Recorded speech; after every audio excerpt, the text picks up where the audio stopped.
apparently the anaesthetic they gave me was the same that Michael Jackson used to use to sleep. All I can say is no wonder he did.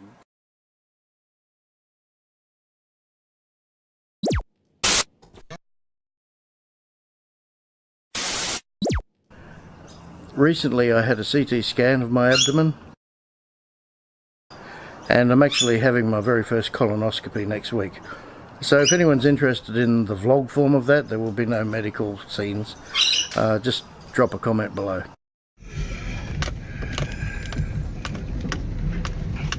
Finding a way out of this track here after a day's shooting. Well, I've skipped the first couple of days, but we're on day 2 of the low fibre diet, which is for the colonoscopy the day after tomorrow.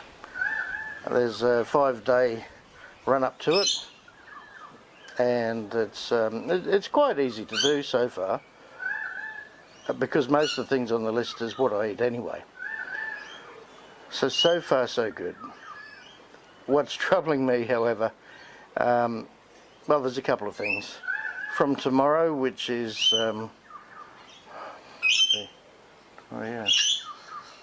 from tomorrow, which is actually the day before. I've lost track. So today's Monday. What's troubling me the most at this stage, yes, I am a bit anxious about everything, but not so much the procedure, funnily enough. What's probably troubling me the most is that as of midnight tonight, I can't eat any food until after the colonoscopy. So that's heading towards 2 days without any food. I know it sounds a bit odd, and not everyone I've spoken to has had to go that long. So yeah, that will be tough. I guess maybe it depends on who does the colonoscopy and which hospital or private practice. I'm having mine done at the Royal Brisbane Hospital. So there's that, and also as of, I guess, from midnight, I can have coffee, which is good, and I can also have sugar apparently, but I can't have any milk, so no dairy whatsoever. I don't like black coffee, but look, you know, it's a couple of days. And probably the biggest thing at the moment, and I may change my mind once I'm starving, and the biggest thing that has me concerned is I do get very thirsty and I drink a lot of water, which is probably a good thing to do anyway. My appointment is 12:30 in the afternoon, so it's not that bad. I was thinking it was 6 AM, but it's not. It's from 9 AM. You are not able to drink anything, nothing whatsoever. And I checked, not even swill a ice cube around in your mouth. So that's going to be tough for me. But it is what it is, and it's necessary. And of course, I've still have to do the couple of packets they gave me last week at the pre-admission meeting with the doctor and nurse. That will thoroughly clean me out, I am assured. So that's a good thing, because the reason I'm having the colonoscopy is just no particular reason other than I'll come out and say it. It's probably 6, and well, it took a few months to get the referral to the process of where we're at now. 6 to 9 months, maybe even. I've had one of the key alarm bells go off, and that's a change of bowel habits. I'm kind of thinking it's getting a little bit better again, but I'm not sure. But anyway, the point is, even though I have no family history of bowel cancer or anything like that, luckily, it's a sign that you need to follow up with your doctor. And yep, I actually had a CT scan of my abdomen. I may as well put that here, the whole thing. It's about 30 seconds long, and that was just a precautionary. There was nothing in there abnormal, so that's a good sign also. but the gold standard, as they say, of checking the entire bowel is the colonoscopy. So, you know, I'm pretty sure everything will be fine, in which case we have to look further at what the hell could be causing the problems. And it's not just the bowel changes and the times of going to the toilet, but I have been getting some stomach pains really right down the bottom of my stomach, and there's plenty of stomach to get, and also over on my left side, kind of probably level to my heart and also lower. Whether that's, it's not my heart, but anyway, we'll cross the bridge when we come to it. The only reason I'm mentioning this is just to keep a record. I know some people will be like I am right now, going, you know, what's involved. So I'm not going to show you any colonoscopy procedures. There's thousands of them, I'm sure, on YouTube. That's not what this is about. It's just the preparation. So far, on day 2 of the low fibre diet, all is okay. I'll update you as we get closer. Here we go. Okay, here's the instructions. Oops, I've written notes on there. You'll get these from the hospital or doctor you're going to.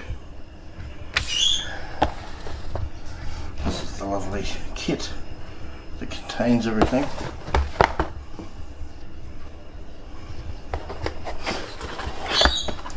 It's Tuesday now, so it's the day before.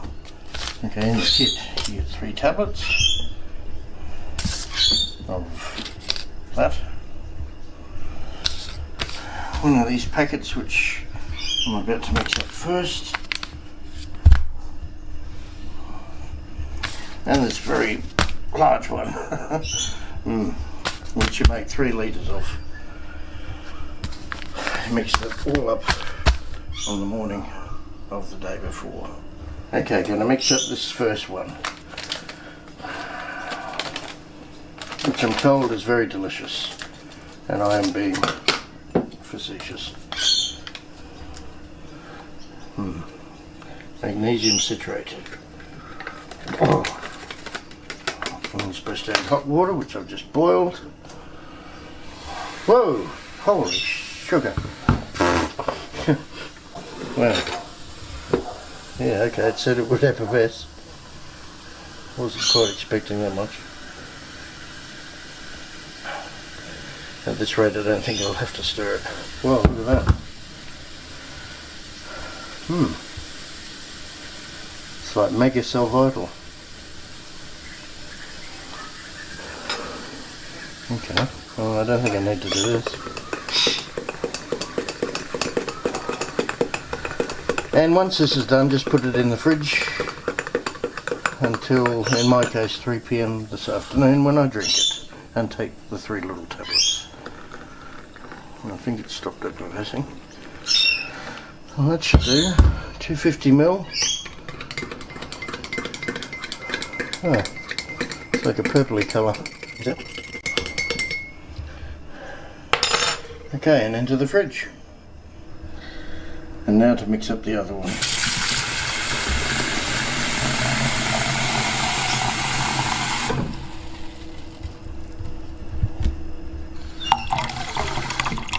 Needs to go into a 3 litre end solution, so I'm going to mix up 3 times 1 litre and add the powder and store it in this bottle here in the fridge. Okay. So let's get this one ready for later.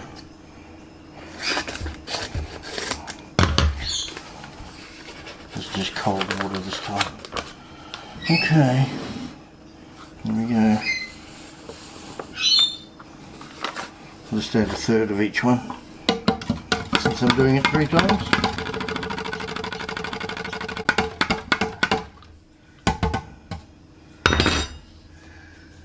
And keep doing that until we have 3 litres, then put it in the fridge. Okay, it's time to take the 3 tablets and the fun will commence. Oh, they're actually yellow tablets. Oh God. Alright, 3 tablets down the hatch. No pain so far. And give this drink a stir. And the fun commences. Here we go.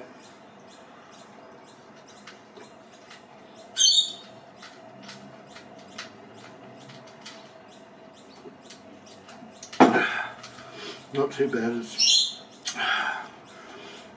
very citric. Okay, join me in an hour no, 2 hours when I start taking the other drink.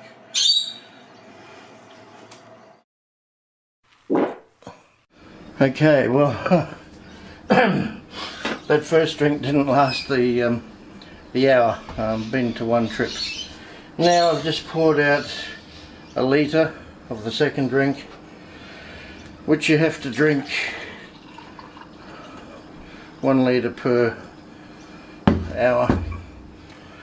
And I need to go to the toilet already again, so let's try this.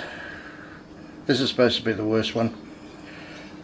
As usual, people say drink it through a straw, but I'm just going to have to try and get it down. And you're seeing it live here. Here we go, it's 5 o'clock.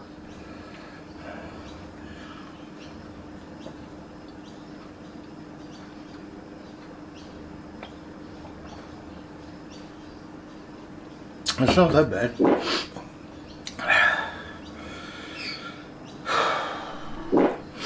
It's actually, I don't think it's as bad as the first drink.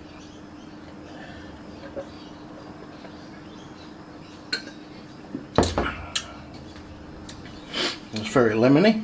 Sorry. And yeah. Anyway, we'll go to the toilet again. So yeah. If I can't make it out of the toilet tonight, I have a feeling it's going to be an interesting night. You'll know, basically I've repeated this process. And 2 litres tonight by 7 PM. Drinking at least a glassful of water every hour to stay hydrated. And another drink in the morning, but we'll probably cover that and let you know how the night went. Okay, see ya. And just so you know, it's not that bad. It's just like a strong lemon drink. So don't be in fear of that. Tune in tomorrow morning and we'll see how we went. Bye.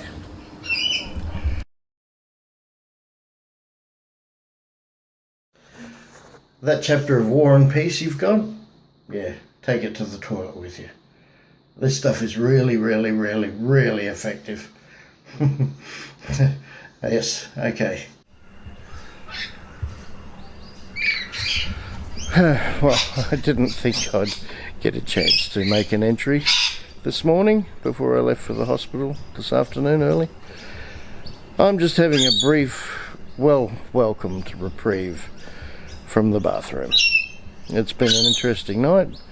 I thought at one stage I'd have to get the furniture moved into the bathroom because there's a new world record for me. Yeah!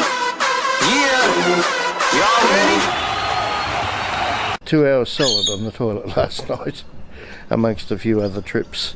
Anyway, and pretty similar this morning too. I took the last of the mixture from yesterday. And it's actually 10:15 at the moment, and why I'm rugged up here in my pyjamas, trying to get some sun, which there isn't much of today, it's a bit overcast, is one thing worth mentioning. I did get very, very cold last night.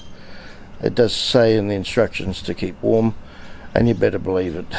As your body loses all that stuff, yes, you get very cold. Yeah, no, all is okay. Food is now a distant memory to me. It's been 36 hours since I've eaten anything, and yeah, so my stomach should only be full of water. As of 9 AM in my case, it's an afternoon appointment. Cannot have anything to drink until after the procedure, so We'll be right. That's why I made sure I stayed well hydrated. Make sure my sodium level doesn't drop down too much. 4 years ago, somehow, I still don't know how, my sodium levels dropped critically, and yeah, I was really unwell. But that's when I was being put into hospital and ended up in an induced coma anyway for a virus, and yeah, spent most of the month in hospital. Anyway, aside from that, all okay. I did feel a little bit dizzy this morning when I woke up, and also last night, but stay well hydrated and we'll see how we go. I guess I'm not that apprehensive about heading off into the thing. Look, the reality is, as I've learnt in hospital, you've seen one arsehole, you've seen them all. And as a nurse said to me when I was staying in there for that month 4 years ago,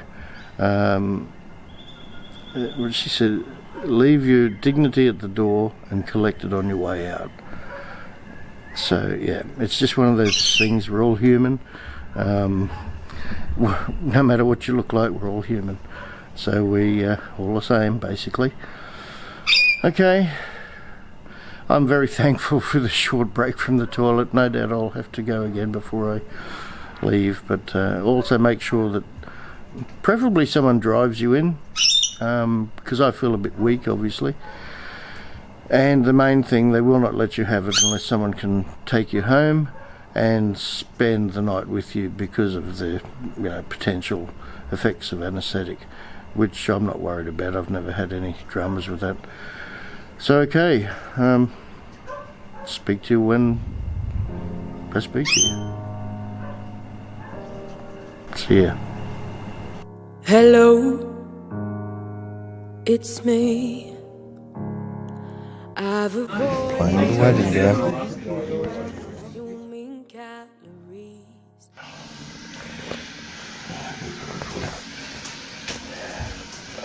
Well, it's over. I'll tell you more about it later. I don't think I'm supposed to have the camera on yet. A few moments later. Oops, oh, I dropped it on her. Okay, there we go. $39 parking. Time to go home. That was pretty brilliant, actually. I'll tell you about it later.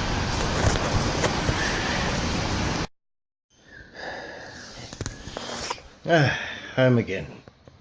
I think I better update you tomorrow, just in case I'm still a little bit under the influence of that fabulous stuff they stick in your arm. Best sleep I've had in ages. Okay, see you later. I am relieved it's over. Well, good morning. I thought I'd wait until tomorrow, the next day, before I spoke, because last night, I tell you what, I was so happy. Not because of the findings, but I guess to be able to eat again. Anyway, yeah, and mainly not be on the toilet for so long. Yeah.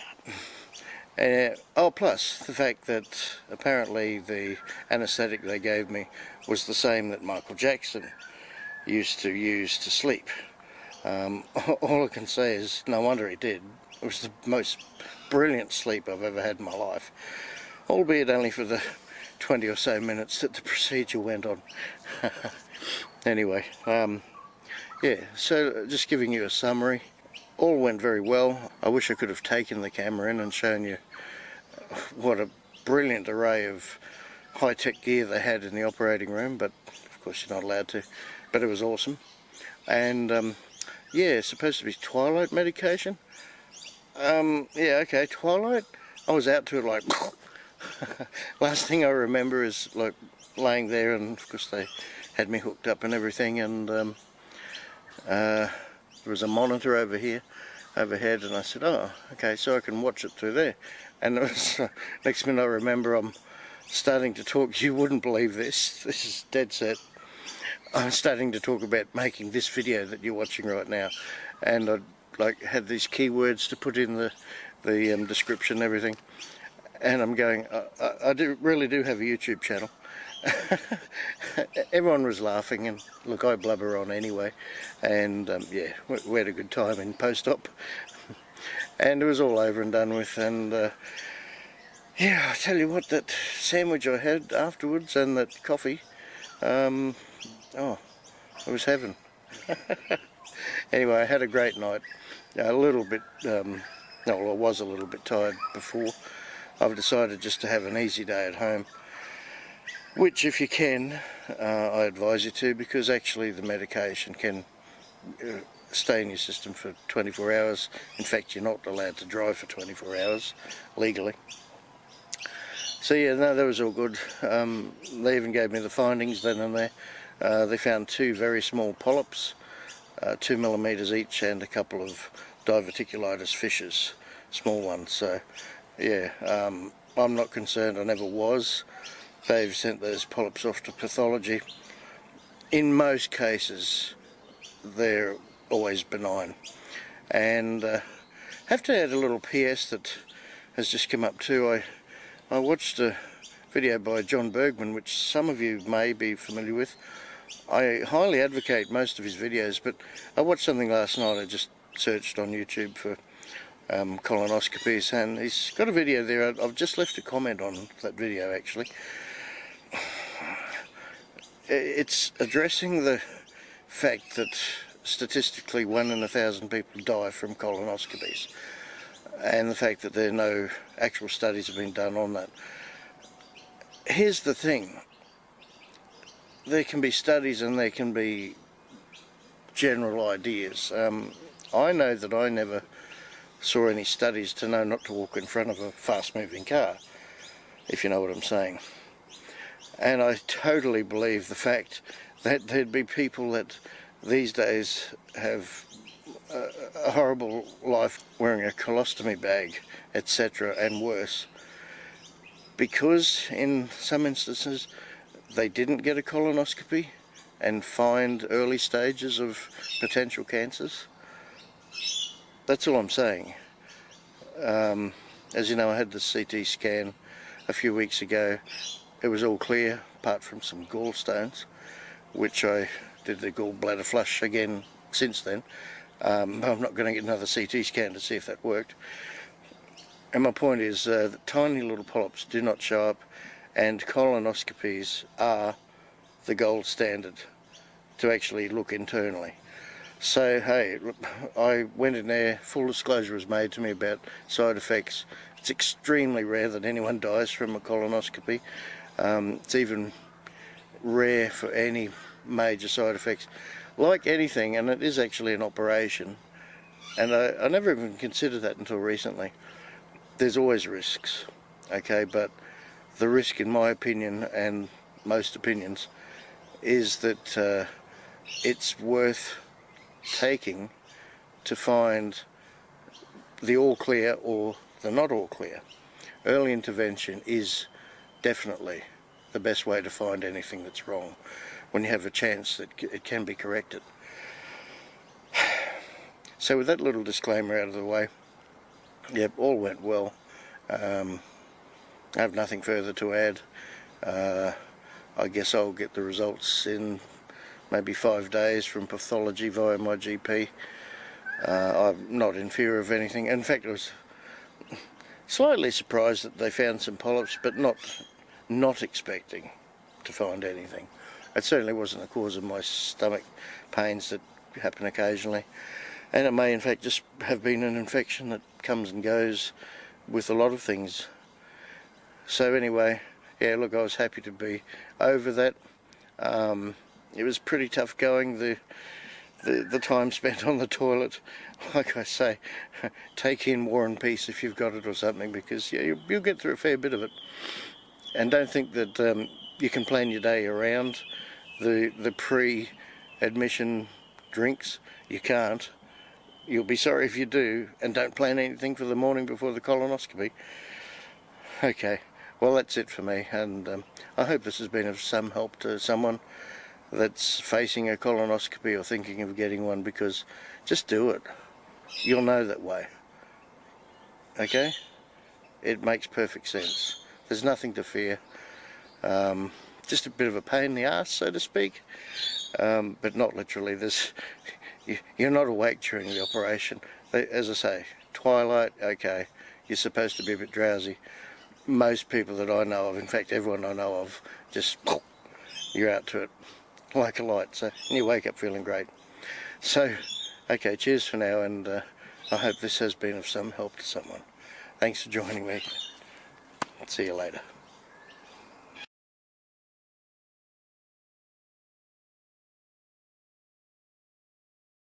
I need polio for my bunghole.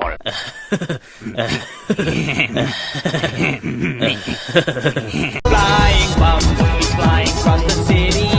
Flying bum, he's firing little shitty. First of all, what went through my mind is how stupid am I to actually volunteer for this.